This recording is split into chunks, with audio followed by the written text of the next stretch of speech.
tous, mesdames et messieurs, bonjour et bienvenue dans La Voix de l'éducation, votre émission qui s'occupe des questions éducatives, à la culture de l'éducation et qui s'intéresse également à l'éducation évidemment transversale de tous les secteurs de la vie et du développement humain.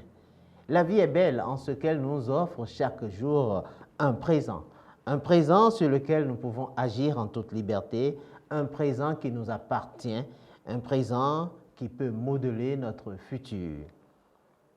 Notre présent à nous aujourd'hui s'intéresse à la vie des médias, faire un focus sur la contribution des médias au développement du Bénin.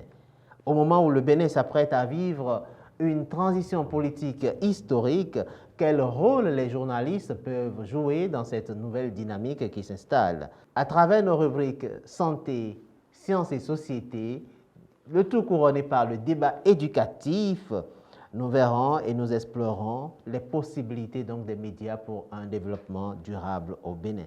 En attendant, ajustez votre connexion avec cette parenthèse publicitaire. Ça y est, le groupe EducAction lance ses formations.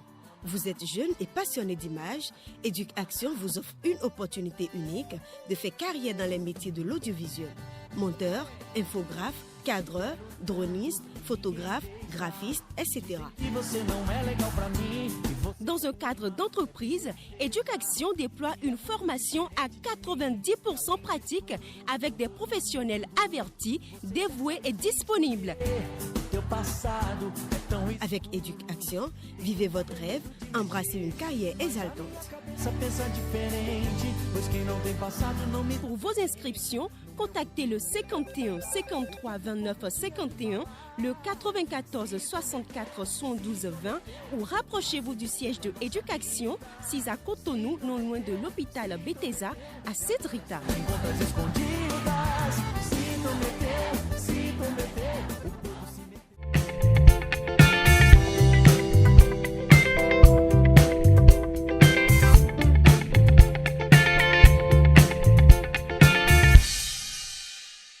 Bonjour à nouveau, je suis heureux de vous savoir connecté à EducAction, votre spécialiste des questions éducatives. Comme le disions à l'ouverture donc de cette émission, nous parlons de la contribution du rôle des médias aujourd'hui donc au développement. Dans cette transition historique qui s'annonce, et je vais travailler aujourd'hui avec mon collègue Adjei Pono. Bonjour Adjei.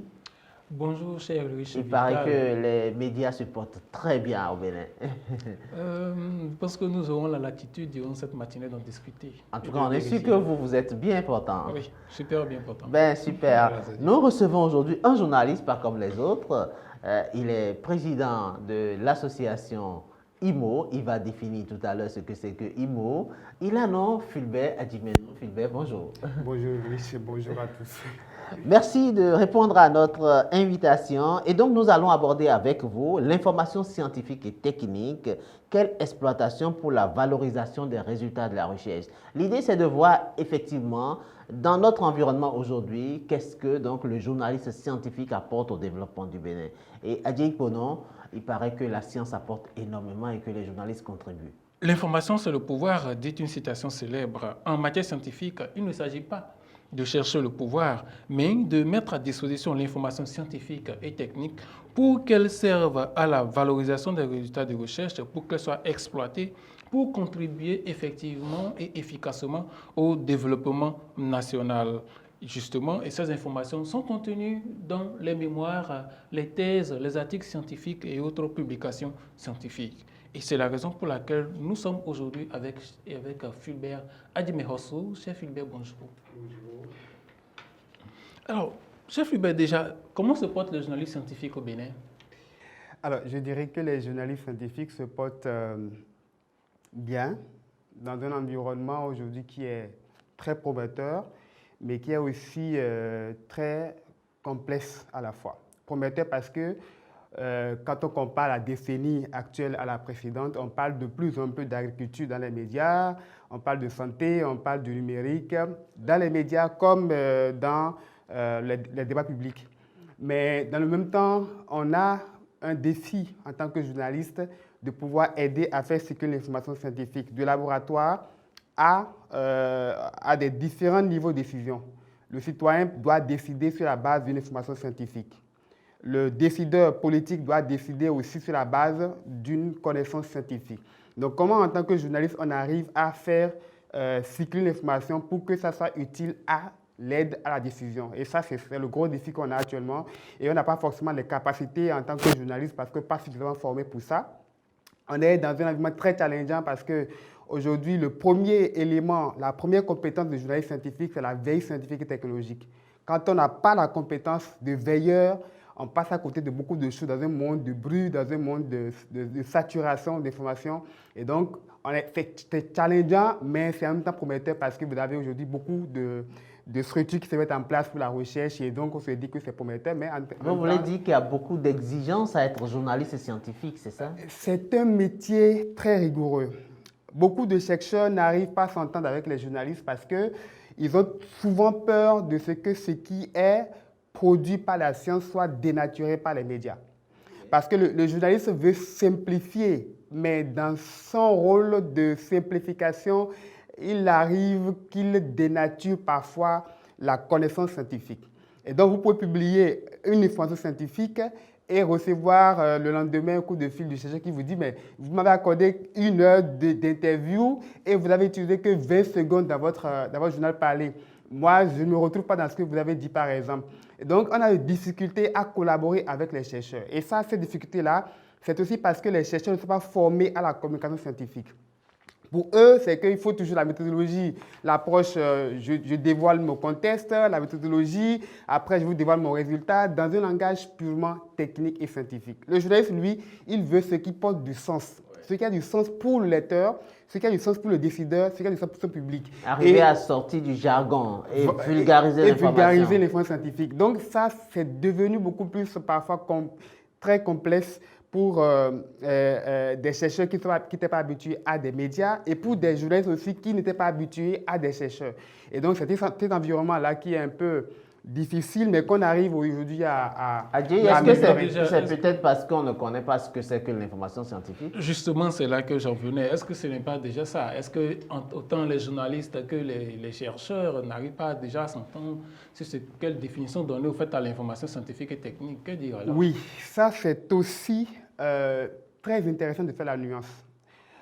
Une information scientifique, c'est d'abord l'ensemble des connaissances scientifiques donc produites par la recherche scientifique, les expériences de terrain ou par l'innovation, tout simplement. Donc, on peut avoir des productions scientifiques, des connaissances scientifiques. Une connaissance scientifique, c'est quelque chose qui a de nouveau. Donc, il y a une étude qui apporte une nouvelle connaissance. Quand ce n'est pas nouveau, ce n'est pas une connaissance scientifique. Donc, le chercheur apporte quelque chose de nouveau. L'innovation technologique peut apporter quelque chose de nouveau. L'expérience de terrain peut apporter quelque chose de nouveau. Et ça, c'est l'ensemble de tout ça qui devient une information scientifique utilisable par le citoyen et le décideur. Qu'on peut retrouver dans des formats divers. On peut avoir des publications scientifiques qui vous apportent une information scientifique. On peut avoir des rapports d'études qui vous apportent une information scientifique. On peut avoir des expériences de terrain que l'on résume en des policy briefs qui vous apporte une information scientifique. Est-ce ça la classification qu'on pourrait en faire? Oui, on peut faire plusieurs types de classifications, par exemple. On peut faire des classifications suivant la nature de l'information scientifique. Quand vous avez, par exemple, des informations scientifiques qui ont suivi un process donné de recherche scientifique, là, vous avez beaucoup plus des publications scientifiques, vous avez des articles revus par les pairs, ça rentre dans les formats beaucoup plus académiques. Vous avez des connaissances scientifiques qui sont produits par des professionnels, par exemple, des rapports d'études, des audits, des rapports de capitalisation et autres. Donc, en fonction de la nature de l'information, on peut les classifier suivant le processus, suivant le langage utilisé aussi. Donc, un article scientifique, vous pouvez l'avoir sous forme de blog, vous pouvez l'avoir sous forme d'article, publication scientifique, vous pouvez l'avoir sous forme aussi de support de vulgarisation. Mais l'essentiel, c'est qu'on a au moins dans chacun des supports une information scientifique. Aujourd'hui, le milieu scientifique béninois est assez riche, avec beaucoup de productions. Mais on ne sent pas le rôle du journaliste, justement, dans la vulgarisation de ces productions. Qu'est-ce que vous faites concrètement? On ne sent pas le rôle du journaliste scientifique parce que, justement, nous avons un journaliste scientifique qui est encore embryonnaire. malheureusement qui est encore embryonnaire. Et aujourd'hui, au niveau du réseau des journalistes scientifiques d'Afrique francophone, on prend conscience de cela, on essaie de travailler à former davantage des journalistes à travailler sur la matière scientifique. Il y a tellement de matières. Moi, je suis beaucoup plus actuellement dans la veille scientifique. Et quand j'ouvre mes tableaux de bord, c'est énormément de connaissances scientifiques, produits par des chercheurs béninois qui essaient dans leur domaine, mais on n'a pas le temps suffisant pour travailler sur tout ça quand on est seul. Et donc, il faut former des jeunes aujourd'hui depuis les écoles de journalisme. Malheureusement, aujourd'hui, nous n'avons pas des écoles qui travaillent à former depuis le premier cycle des journalistes scientifiques. On n'a pas des journalistes spécialisés. Même en master, on n'en a pas du tout encore. Alors qu'il faut que le profil le plus adéquat dans l'espace européen ou dans l'espace canadien, c'est qu'il faut parfois un spécialiste en sciences qui devient communicant scientifique ou qui devient journaliste scientifique. Vous avez beaucoup plus en Europe des formations de master en journalisme scientifique réservées à des environnementalistes, à des médecins.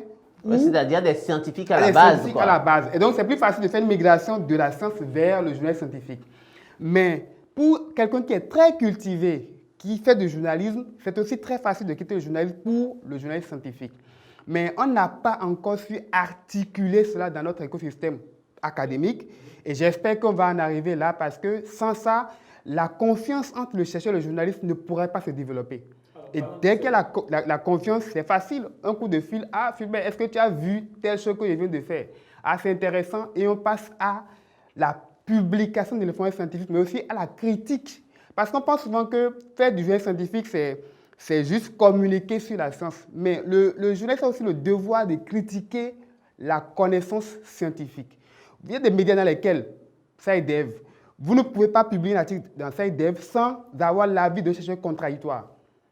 Bien que vous avez une étude, vous proposez à SciDev, on vous demande, trouvez-nous 1 ou 2, 3 chercheurs qui peuvent critiquer encore l'étude là qui a été réalisée au Bénin. Et donc, on pense souvent que oui, bon, parce que c'est une science, donc elle est une vérité d'évangile. Mais ce n'est pas le cas. Il faut forcément que d'autres puissent apporter leur regard critique.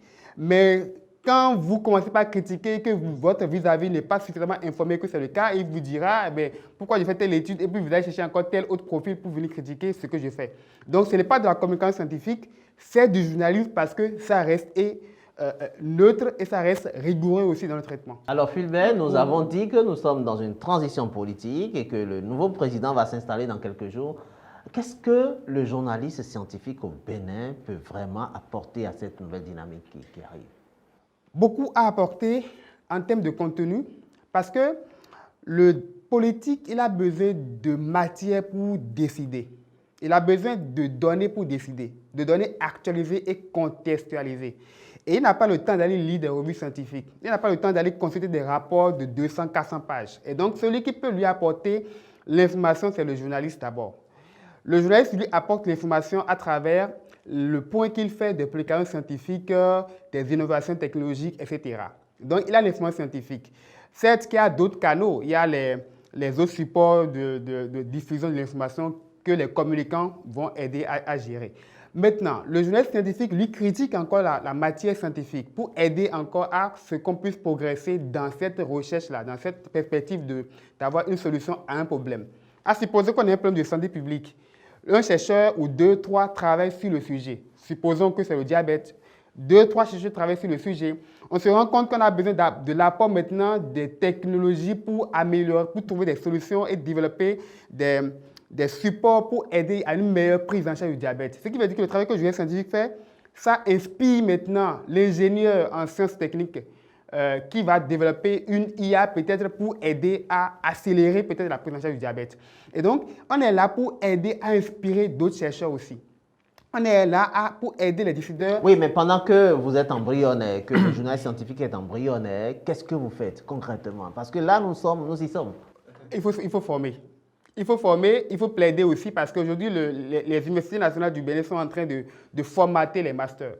Et donc, c'est le moment de plaider pour qu'on intègre en même temps dans les masters de journalisme aujourd'hui la spécialisation sur des questions de sciences. Ça, c'est incontournable pour un pays qui est aujourd'hui à une vitesse de lumière sur les questions de technologie, Semecity et tout l'arsenal qu'on met en place. On ne peut pas avoir aujourd'hui une école de journalisme qui ne forme pas en sciences. Adjei, il faut former, il faut contribuer. Qu'est-ce que vous pensez? Oui, former, c'est intéressant.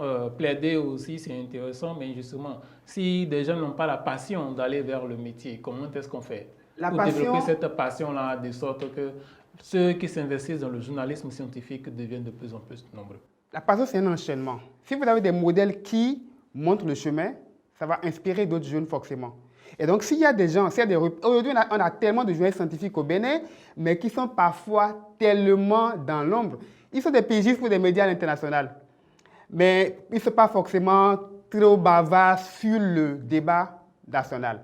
Vous avez des gens, Christophe, vous avez Hippolyte, vous avez tellement de gens qui sont chercheurs, médecins, chercheurs, mais qui sont journalistes scientifiques, qui écrivent pour des médias les plus sérieux.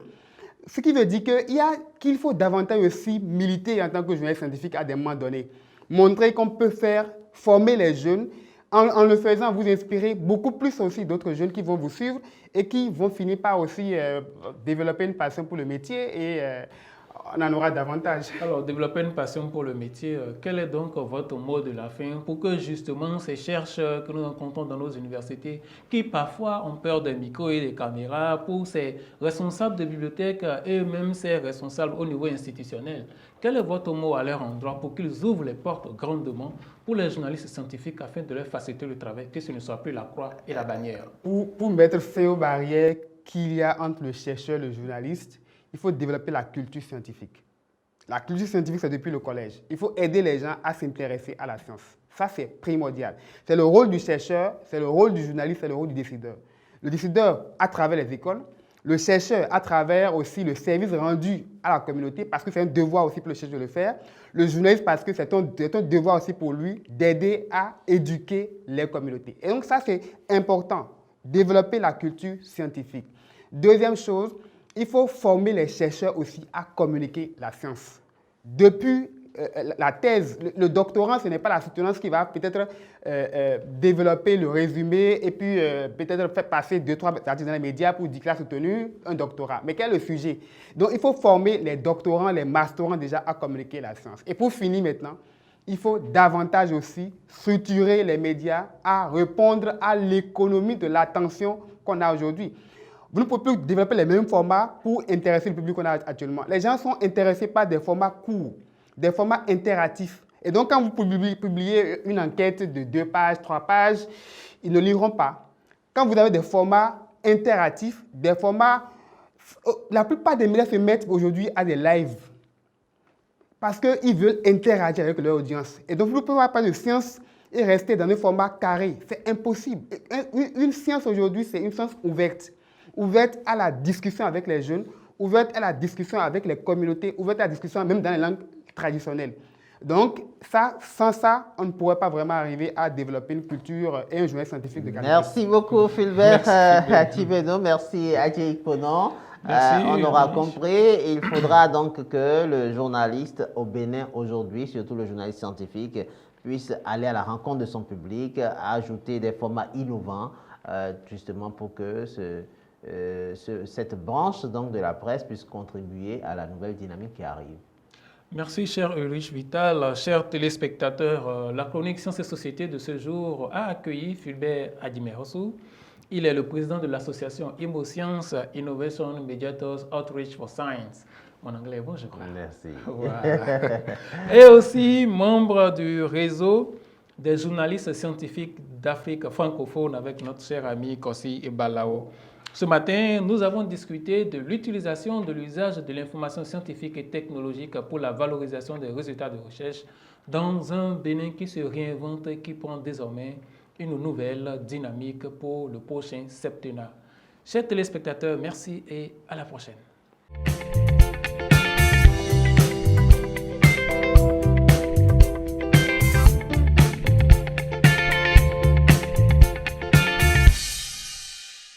Fidèles amis de Éducation, vous avez choisi la meilleure part.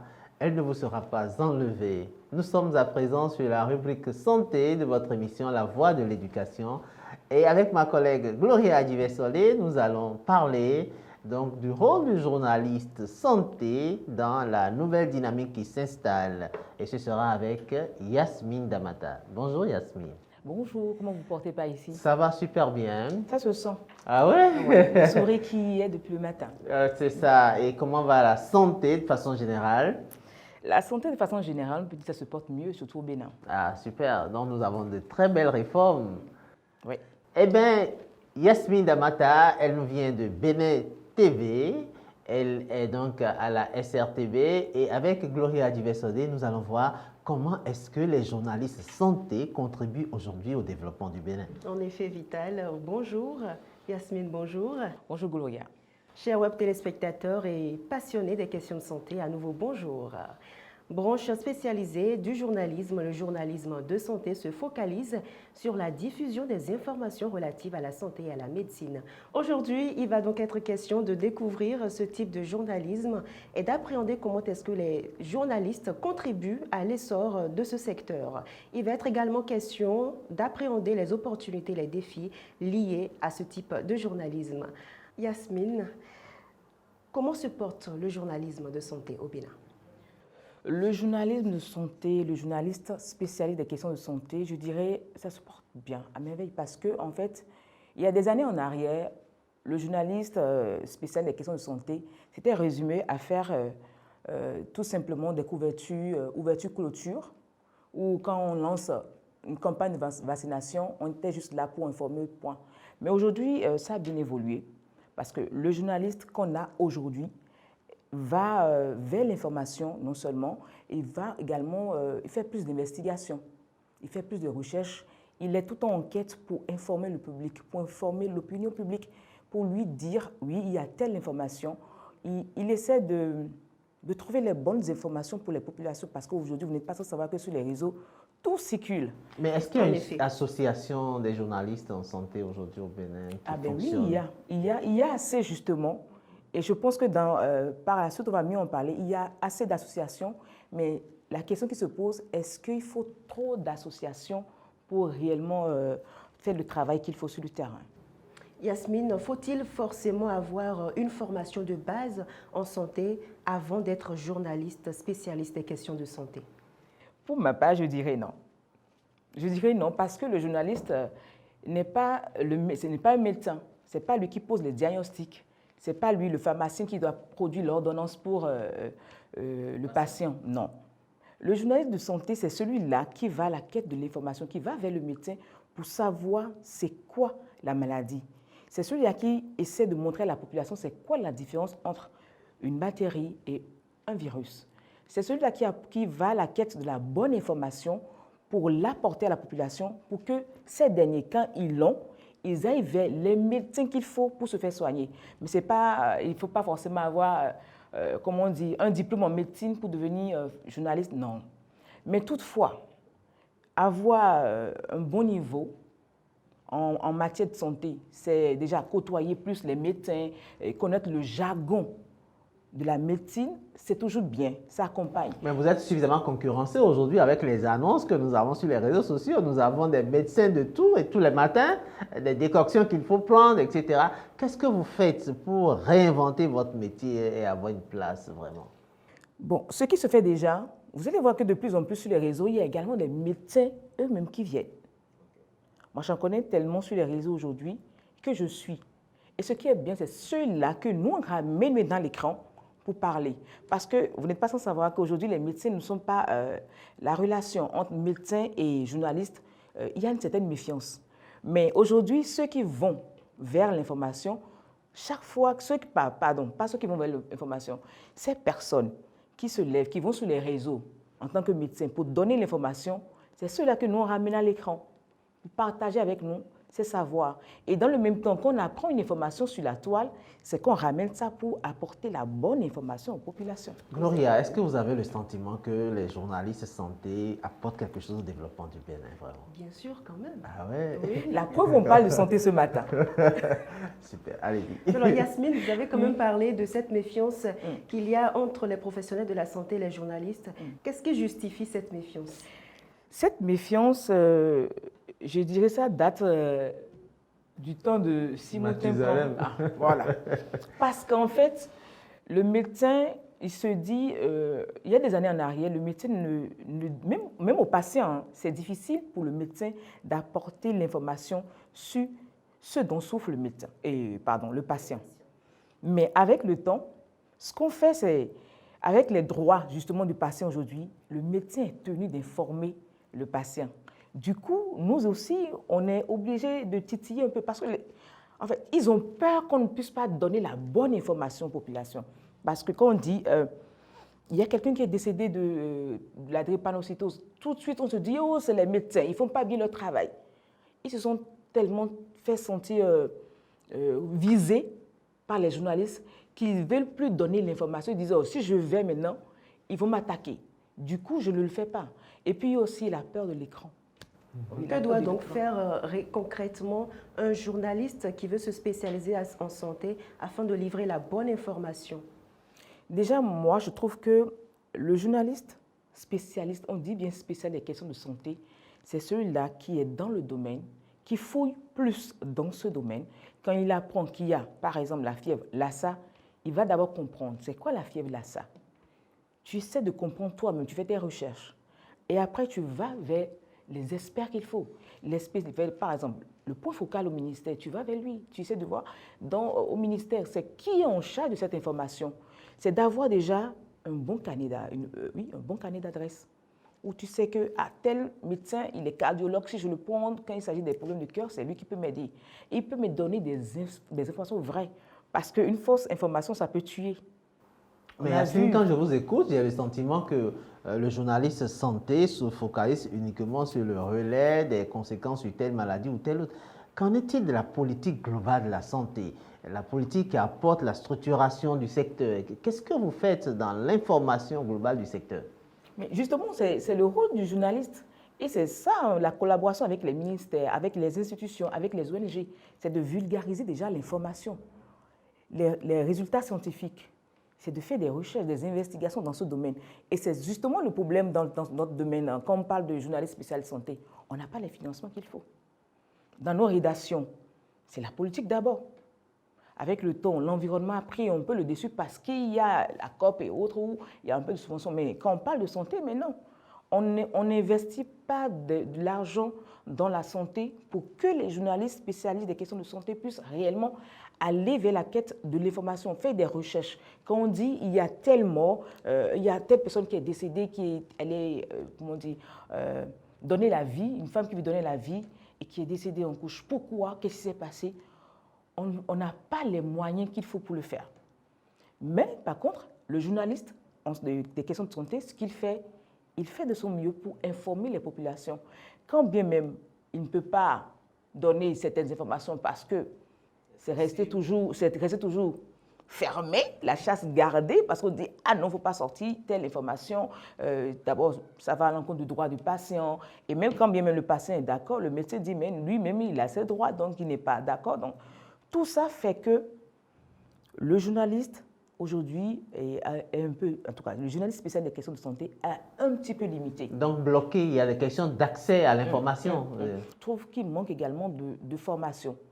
Oui, il y a, je dirais, 5 ans en arrière, avec l'OMS, il y avait la plateforme Média Santé qui s'était constituée, qui donnait des informations. On allait faire des sensibilisations dans des régions. On a fait, par exemple, pour l'allaitement maternel, ce qui a pris vraiment, parce qu'il y avait plusieurs organes qu'on a formés à l'AME, l'allaitement maternel exclusif, ce qui nous a poussé, nous, les journalistes, à mieux comprendre et à pouvoir maintenant mieux expliquer aux populations. Donc, c'est ce qui manque plutôt dans notre domaine, c'est investir déjà pour faire des recherches, des enquêtes et également accompagner en termes de formation pour que le journaliste maîtrise mieux les jargons quand il s'agit du domaine de la médecine. Yasmine, on parle de journalisme de santé. Quelles sont les opportunités qui s'offrent concrètement aujourd'hui aux journalistes qui se spécialisent en santé? Je dirais plein d'opportunités, surtout à l'ère du numérique. C'est nous-mêmes qui ne sautons pas dessus. Aujourd'hui, on a tant de personnes qui viennent sur le réseau, comme vous l'avez dit tout à l'heure, qui viennent dire de fausses informations. Moi, en tant que journaliste, Déjà, les gens savent que Yasmine Damata, oui, elle est journaliste, elle parle tout en santé. Je ne viendrai pas devant ma caméra pour mentir. C'est déjà, moi, journaliste, de créer ce réseau où, sur la toile, quand il y a une information que j'apporte aux populations, qui soit sûre, non, c'est une information vraie. Du coup, il y a de l'emploi là. À force d'envoyer l'information sur les réseaux, mais les différents organes, les ONG, les institutions viendront vers moi pour donner de l'information aux populations. Parce qu'ils sont sûrs que ce canal, c'est fiable. On est sûr qu'elle apporte une bonne information.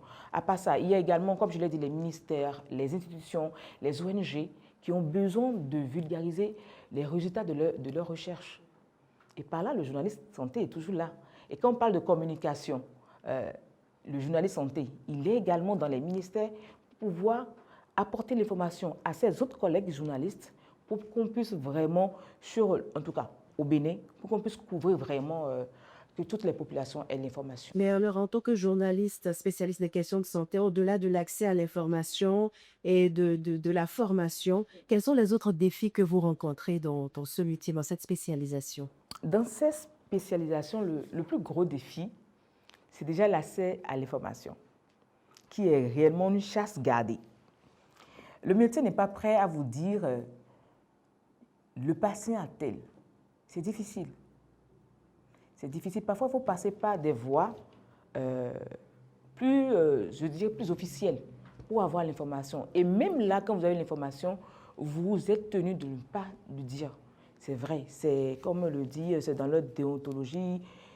On n'apporte pas l'information, c'est dans oui, la réserve, c'est dans le droit du patient. Tu ne peux pas dire tout ce que le patient a. Mais je pense qu'il faudra qu'on puisse briser ce mythe où le médecin a toujours peur. Le but aujourd'hui de cette émission aussi, c'est de dire que oui, les journalistes santé sont là, ils sont prêts pour le développement, mais qu'est-ce que le pouvoir met aussi dans la balance? Moi, je dirais déjà, il faut déjà que les journalistes puissent vraiment avoir une association unique, on puisse fédérer, qu'on puisse avoir un réseau de journalistes spécialistes des questions de santé. C'est vrai, il y en a, je crois, il doit en avoir au moins 3. Mais je trouve qu'on peut encore mieux recadrer et aller vers l'autorité. Et quand on sait qu'il y a un sujet de santé, on sait que c'est ceux-là qui le font. Quand on doit former des journalistes sur les questions de santé, on sait que c'est ceux-là qu'on va. C'est comme aujourd'hui, on a l'UPMB. On a la maison des médias. On sait que quand on a besoin, on va là-bas. On sait qu'on est sûr d'avoir quelqu'un dans le domaine qui pourra informer tous les autres. Donc, fédérons les efforts et que les autorités également nous accompagnent en termes de formation. Je dis en termes de formation. Parce que celui qui n'est pas formé, on n'est pas sûr qu'il apporte la bonne information. Oui, il faut fédérer les associations, il faut former les journalistes. Qu'est-ce qu'il faut faire d'autre? Je pense qu'au-delà de ça, il faut que, comme Yasmine l'a dit, il faut avoir un bon niveau en réalité. Il faut que chaque journaliste puisse s'auto-former, ne pas forcément attendre que ce soit la HAC qui puisse organiser des séances de formation. Il faut s'auto-former et puis également, il faut arriver quand même à installer cette confiance-là entre le professionnel de la santé et puis le professionnel des médias, si je puis ainsi dire. C'est vital, comme l'a dit Yasmine, la santé c'est vital et nous ne pouvons rien sans la santé en réalité. Nous avons montré que le journaliste santé contribue effectivement au développement du Bénin et peut contribuer davantage s'il est mieux formé. Oui, je ne sais pas si Gloria, vous avez envie de demander à votre vis-à-vis de clôturer cet entretien. Bien sûr Yasmine, quel message as-tu à lancer aux professionnels de la santé du Bénin et du monde entier? Ce que je dirais à mes collègues journalistes, ce que je dirais aux journalistes spécialistes des questions de santé, c'est d'abord, même quand on n'a pas la formation, ayons la base. Une information, quand elle est envoyée, C'est difficile de retenir. C'est comme un œuf, quand ça tombe, ça se casse et puis c'est difficile de ramasser. Il faut vraiment être sûr de l'information avant d'envoyer l'information. Il faut être sûr que ce que vous envoyez comme information, quand il s'agit de la santé, c'est la bonne et la meilleure information. Il faut être sûr que c'est le moment où il faut envoyer l'information. Ne cherchons pas à faire dans du sensationnel. En tout cas, dans le domaine de la santé, c'est de gros risques. Et n'oubliez pas toujours d'avoir des experts qui peuvent vous dire « oui, c'est telle information » avant de balancer. Merci. Yasmine, merci beaucoup. Chaque métier a ses réalités et je dirais plus précisément que chaque branche de métier a son propre univers. Quoi qu'il en soit, les journalistes spécialistes des questions de santé occupent une place assez importante dans la diffusion de l'information, la sensibilisation des communautés et la vulgarisation des données et avancées scientifiques liées au secteur sanitaire. Vive le journalisme de santé!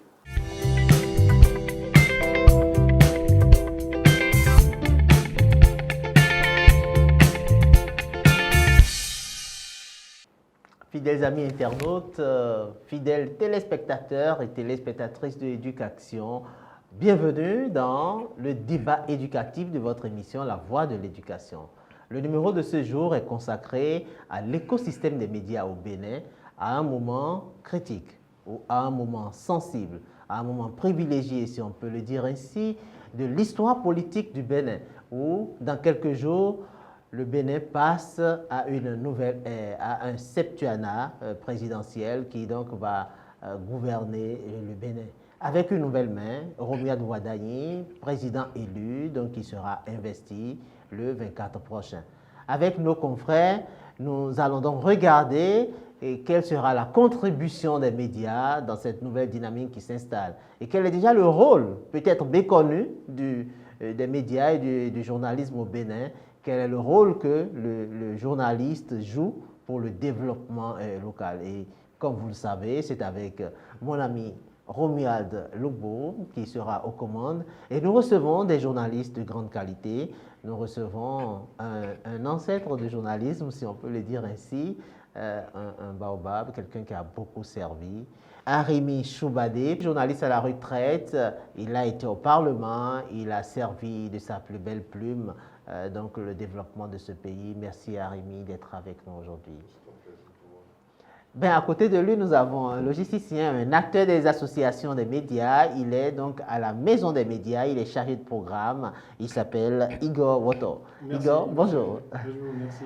Et puis face à eux, nous avons la maestria, l'homme du verbe, Romuald Logbo. Il aura donc dans la conduite de cette émission à nous aider à explorer le rôle des médias et qu'est-ce que justement le journaliste apporte déjà au développement et qu'est-ce que nous pouvons apporter dans cette dynamique. Romuald, bonjour. Bonjour, Ulrich Vital a retenu. Heureusement que vous n'avez pas dit Romuald Wadagni.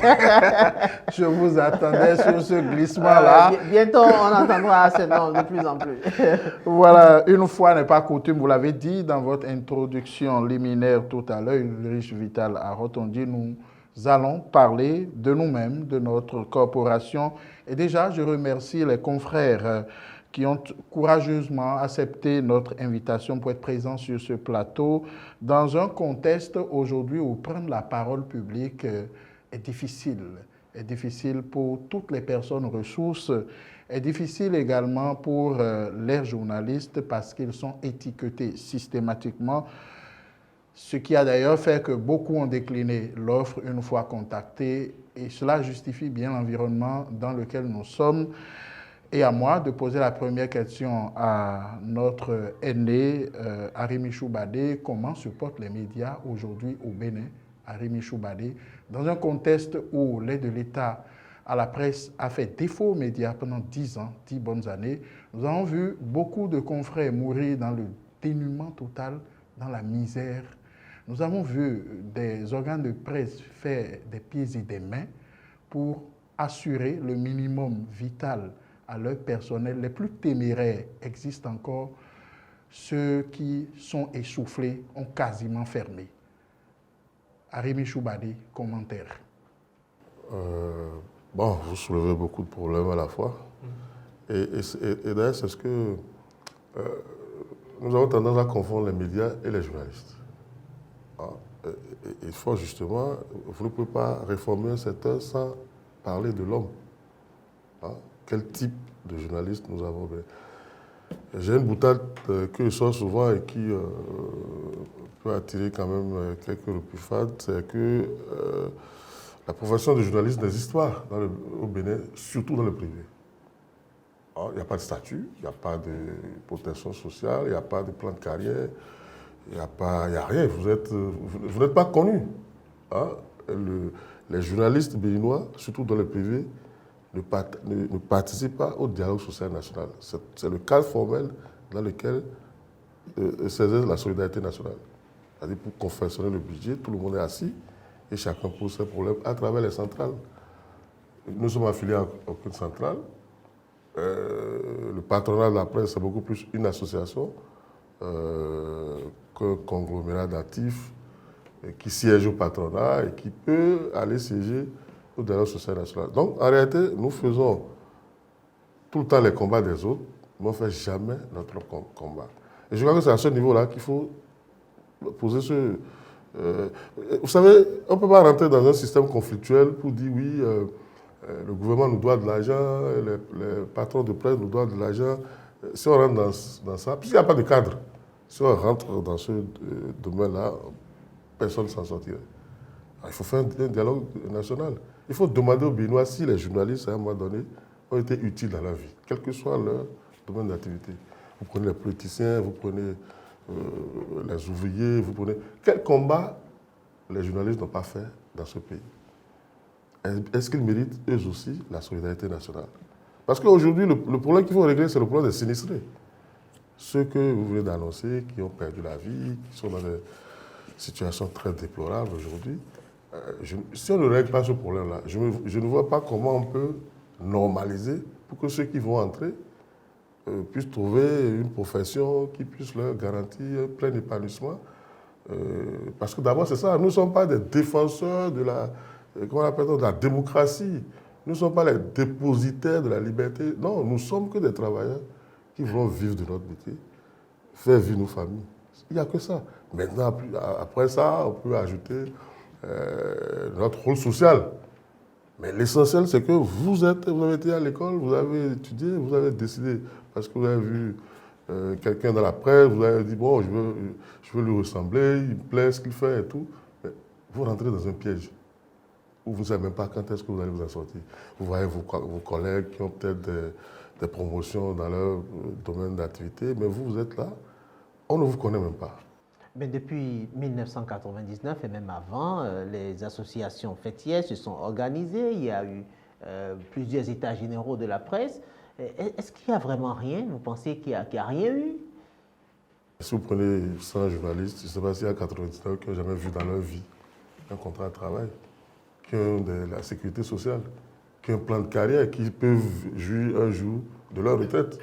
Ça, c'est du factuel. Ce n'est pas des analyses. Alors, Igor, dites-nous un peu comment se porte la presse aujourd'hui.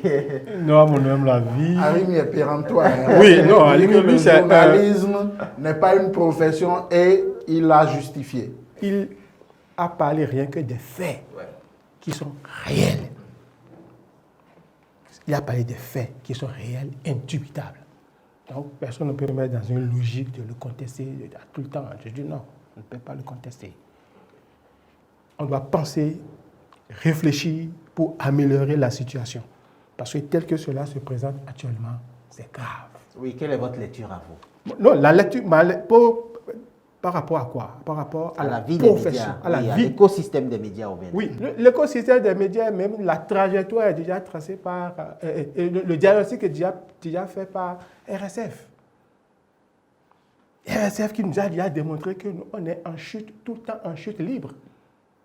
Tout le temps en chute libre. Ça veut dire que le système interne, ça ne va pas. Votre référence, c'est RSF? Non, RSF a fait un rapport scientifique. Ils sont partis, ils ont eu des observations, posé des hypothèses, vérification des hypothèses, ils ont tiré la théorie. C'est clair et net. Personne ne peut contester. Si vous parlez d'autres rapports, d'organismes internationaux, je vais rapidement vous contester ça. Je ne vais pas citer de nom. Mais RSF a déjà fait le constat où on parle de la baisse du score global. Le Bénin qui a quitté l'année dernière 54,60 pour dégringoler jusqu'à 47,39 avec une chute. Le Bénin est 111e.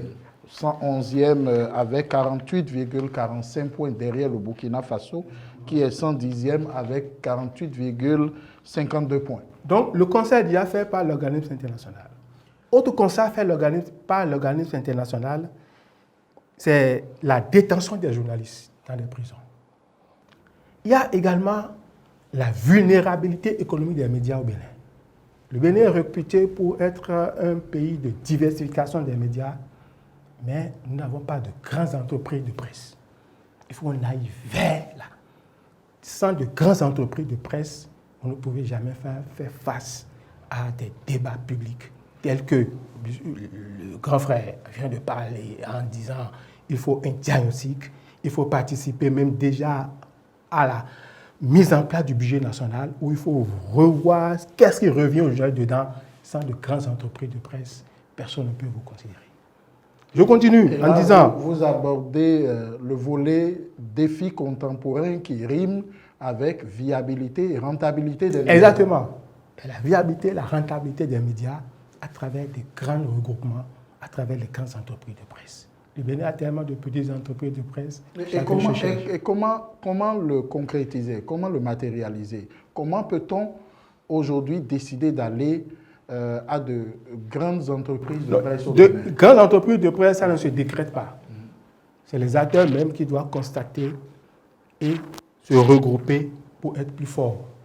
L'État ne peut pas dire, à partir d'aujourd'hui, je veux que vous, éducation, presse écrite, doit s'arrimer à d'autres organes de télévision, à d'autres radios. Non. Et vous pensez que dans un contexte où naissent des directeurs de publication chaque fin de mois, des gens qui créent leurs organes de presse peuvent accepter de mourir de leur plus belle mort pour s'affilier à d'autres, pour en faire de grands... Si on reconnaît que les gens se créent tous les jours pour être tout le temps directeur, mais souffrir que la presse est en train de mourir.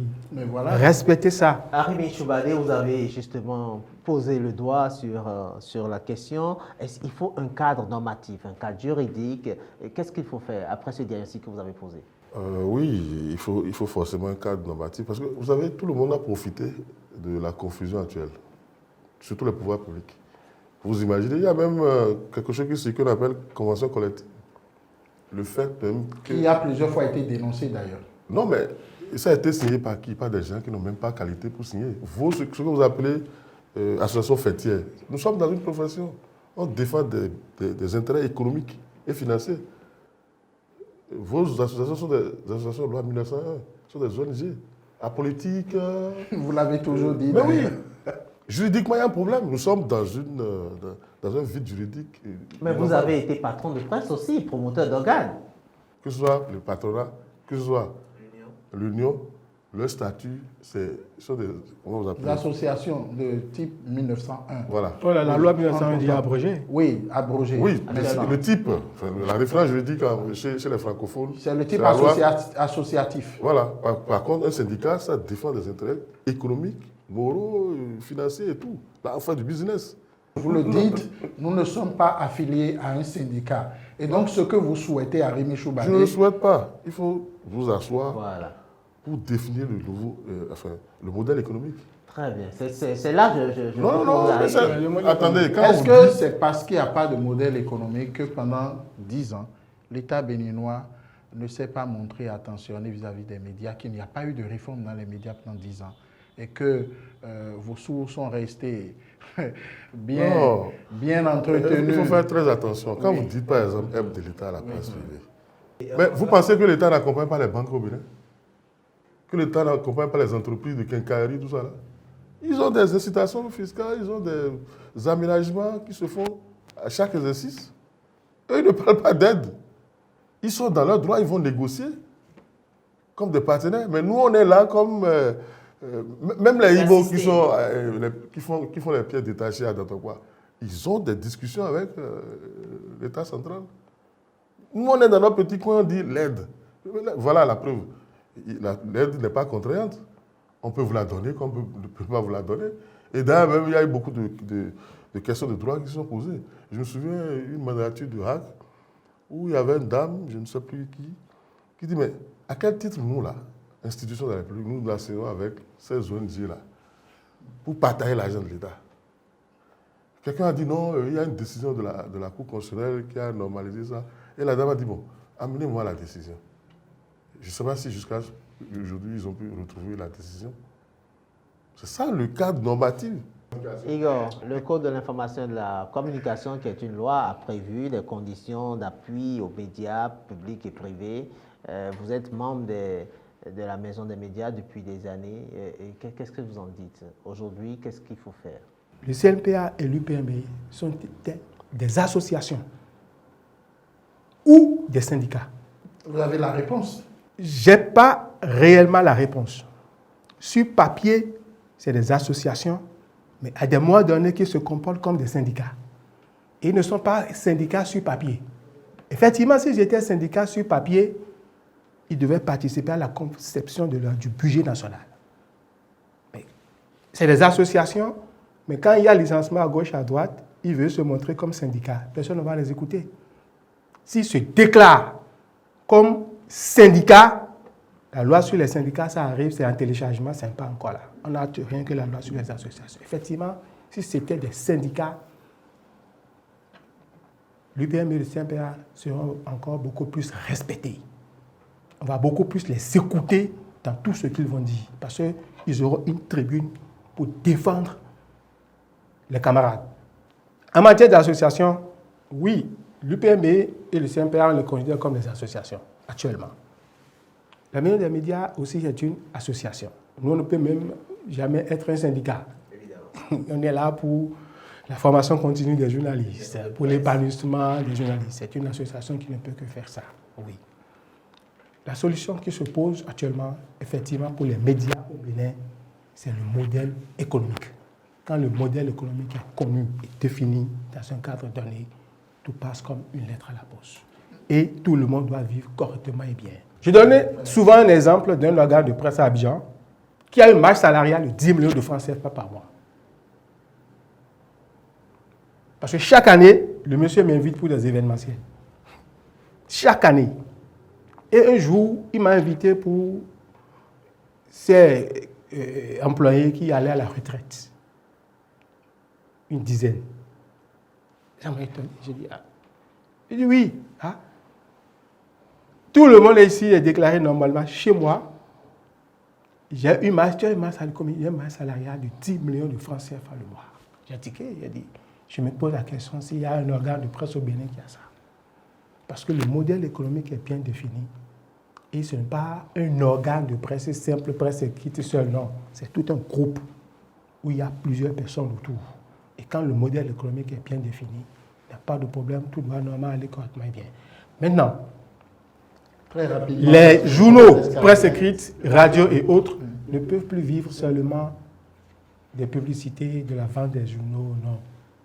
Il faut avoir des ressources additionnelles à travers l'organisation, par exemple, d'événementiels, à travers l'organisation de grandes conférences pour intégrer les entreprises, plateformes où les entreprises et la presse doivent normalement discuter. Parce que les défis au niveau de la presse sont énormes. De la liberté de la presse jusqu'à la crédibilité de l'information en passant par le modèle économique et la transmutation numérique, vous avez beaucoup de défis à la matière. Les influenceurs maintenant sont beaucoup encore plus écoutés que les journalistes. À un moment donné, on se pose la question de ne pas fermer les écoles de journalisme parce que ça en sort chaque jour, plus de 400 par an. Mais combien sont admis dans des entreprises de façon formelle? Combien ont été formés pour créer une entreprise de presse? Henri Michoubadé, nous sommes presque au thème de cette émission, mais avant, lorsque vous avez écouté Igor Woto, est-ce qu'on ne peut pas s'inspirer du modèle qui marche ailleurs et l'adapter à nos réalités ici? Parce que pour vous résumer, vous avez dit qu'il faut d'abord être un syndicat. Il faut ensuite revoir le modèle économique du Bénin. Alors, est-ce que ces aspects de la chose abordés par Igor Woto dans son développement qui fonctionnent, qui marchent très bien ailleurs au Sénégal comme en Côte d'Ivoire, est-ce qu'on ne peut pas l'adapter à nos réalités ici pour en faire un modèle type béninois? Par rapport à la presse, c'est vrai que l'UPMB, syndicat, mais les autres, ça ne peut pas être syndicat. Ce sont des entreprises, ce sont les comptes bancaires qui comptent. Vous venez par rapport à votre poids, pas des actes notariés. Et c'est à ce niveau-là qu'on définit le modèle économique. Et c'est en cela que l'État ne peut pas venir donner de l'argent à chaque journaliste. C'est à travers ces mécanismes que l'État agit pour que cela se répercute sur les acteurs. Et chez nous, surtout en matière de la presse privée, on parle de professionnels des médias. Je n'ai jamais compris pourquoi on parle très rarement de journalistes. Le statut des journalistes, c'est à part. Même s'il y a des gens qui collaborent, qui font tout, ils ne sont pas des journalistes. Il faut séparer le statut du journaliste. Il faut déjà aller à ce niveau-là avant de reconsidérer l'ensemble des professionnels des médias. Quand vous allez aux élections professionnelles, vous avez même, comment vous appelez, je ne dis pas la chance, vous avez la possibilité que celui qui soit élu ne soit même pas journaliste. Celui qui soit dans le domaine, qu'il ait l'entre-gens nécessaire pour battre campagne, et puis vous allez retrouver des élus qui ne sont même pas des journalistes. Alors que c'est censé être la chose de ceux qui portent les médias, c'est les journalistes. C'est vrai qu'il y a d'autres acteurs, on a disconvenu pas. Donc, déjà, commençons par aller apprendre. Reconnaissons que nous sommes déficitaires en matière intellectuelle. Enfin, dans ce domaine au moins. Hein? Et allons apprendre tranquillement à l'école des autres pour dire comment vous faites pour que ça vous réussisse. Et qu'on ne vienne pas ajouter une malice pour dire oui, on a adapté. Et on n'adapte rien. Tous les hommes ont les mêmes ambitions. Ils ont les ambitions de liberté, d'épanouissement et tout le reste. Mais ce qui se fait aujourd'hui, et je vous dis, il y a un aspect important qu'il ne faut pas oublier. Aujourd'hui, nous avons dans la profession une grande partie de sinistrés. Des gens qui ont raté leur vie. Hein? Il faut dire les choses par leur nom. Ils n'ont jamais rien pu faire. Depuis qu'ils sont là, ils n'ont jamais pu avoir un salaire décent, ils n'ont jamais pu avoir une protection sociale, ils ont une famille, ils ne peuvent pas aller faire autre chose. Ceux-là qui sont faits, on les laisse et on commence par régulariser pour les nouveaux. Et ils ont un problème. Il faut recenser tous les sinistrés, il faut chiffrer, il faut dire aux Béninois pour régler le problème des sinistres, nous avons besoin de 10 milliards. Comment trouver l'argent? Si le gouvernement veut donner, il donne. S'il faut demander à tout le monde de contribuer, tout le monde contribue, puisque ce sont des gens qui ont aidé tout le monde dans le passé et qui continuent de faire. Vous allez voir, il y a des confrères qui sont en train de courir partout pour défendre tel code, Et il sait très bien qu'arrivé à la maison, il n'a même pas de quoi manger, ou bien s'il est malade. Nous avons eu des confrères qui sont allés au CNHU et qui ont fui la nuit, alors qu'ils ne sont même pas guéris. Parce qu'il ne peut pas payer les charges. Et après, tu apprends qu'il allait mourir chez un guérisseur ou peut-être ce genre. C'est quotidien chez nous. Ce n'est pas une anecdote. Hein, bon, alors, si on vous suit, c'est qu'il faut déjà aller restructurer les questions de droit, réduire le cadre normatif, essayer donc de mettre en place de véritables entreprises de presse, aller à l'école des autres, là où ça marche, et maintenant réinventer notre modèle. Mais quand vous parlez des sinistrés, est-ce que vous demandez qu'on assiste des gens? Qu'est-ce que vous voulez exactement? Oui, je parle de sinistrés parce que ce sont des gens qui ont travaillé dans les organes. Parce que si vous demandez aujourd'hui aux organes d'aller de leur payer ce qu'on ne leur payait pas, je vous dis, il n'y a pas de contrat de travail. Hein? Il n'y a pas de... Mon ami vient de parler de retraite, cérémonie de retraite. Vous avez vu des organes organiser des cérémonies de retraite ici au Bénin? Hein? Bon, tous ceux-là qui ont travaillé toute leur vie et qui n'ont pas eu ça, et qu'on dise, bon, écoutez, bon, c'est la vie. Pour moi, c'est un peu trop superficiel. Igor Otto, que dire pour conclure ce débat? Je parlerai de l'humanisation de la presse béninoise. Il faut que la presse au Bénin, on mette l'homme, l'être humain, la dignité, l'éthique au cœur de l'information. Mais on constate que les journalistes sont beaucoup plus proches de l'homme politique. Ils sont beaucoup plus proches de tous ceux qui essaient de faire un regard pour leur faire des gestes. À un moment donné, la population se dit, ils ne sont pas avec moi, ils sont avec le pouvoir public. Donc le pouvoir public aussi se dit, non, ils sont avec moi pour des raisons de prise de confiance par rapport à eux, pour des raisons, excusez-moi, de pitance. Le riche a retondi, comme vous pouvez le constater, les problèmes sont connus. Le diagnostic a été fait par nos personnes ressources présentes sur ce débat. Ils ont fait également des propositions. Ils ont attirer l'attention des pouvoirs publics, mais surtout beaucoup plus des journalistes sur les leviers sur lesquels il faudra agir pour sortir très rapidement de cette précarité. Vous les avez si bien résumés tout à l'heure dans leur développement. Ulrich Vital-Arotte, on dit, il revient aux journalistes de prendre leur destin en main et de ne pas toujours attendre les pouvoirs publics. Il faudra donc inventer le modèle économique viable et rentable pour les entreprises de presse. Il faut accepter de s'humilier pour aller apprendre des modèles qui réussissent. Il faut normaliser le cadre pour être syndicat, pour pouvoir participer donc à la confection du budget. Beaucoup de choses ont été dites par nos personnes ressources. Il revient aux dirigeants actuels du CNPA, de l'UPMB et de l'ODEM, eh bien, de s'asseoir pour réfléchir et penser l'avenir de la presse qui humanise mieux les journalistes. Ce sera essentiellement les questions que nous avons évoquées au cœur de ce débat, sauf que nous n'avons pas eu le temps nécessaire pour aborder la situation de nos confrères de la SRTB, ex-ORTB, dont certains ont été licenciés. Ils sont au nombre de 169, dont le lendemain s'annonce extrêmement difficile, qui s'ajoute au lot des journalistes du privé également qui se frayent difficilement un chemin. Nous n'avons pas non plus le temps d'évoquer l'appel à candidature lancé récemment par la HAC pour l'attribution de 48 fréquences radio et de 15 fréquences télévision, dans un contexte où le quotidien pour le journaliste et les patrons de presse surtout est déjà difficile. Ce sera tout pour ce débat éducatif de ce jour. Ulrich Vital-Arotte, on dit. Le temps pour moi de remercier Arimi Choubadé qui a accepté de participer à ce débat et à côté de lui, Igor Woto, qui est acteur des médias et qui est logisticien à la Maison des médias, Arimi Choubadé, journaliste à la retraite. Ben, merci beaucoup à vous, Logodoma. Merci à vous, chers invités, d'avoir contribué à réfléchir avec nous sur l'écosystème des médias au Bénin aujourd'hui. Le chemin est encore long, vous l'avez dit. Il nous faudra nous former, il nous faudra apprendre, nous adapter et avancer. Le numéro donc, de la Voix de l'éducation de ce matin s'achève ici. Je vous remercie d'avoir pris part donc, à cette émission. Je vous remercie de poursuivre le combat, de garder toujours allumée la flamme de l'espoir, où que vous soyez. Restez connectés, Éducation, c'est l'actualité éducative au quotidien. Je vous remercie.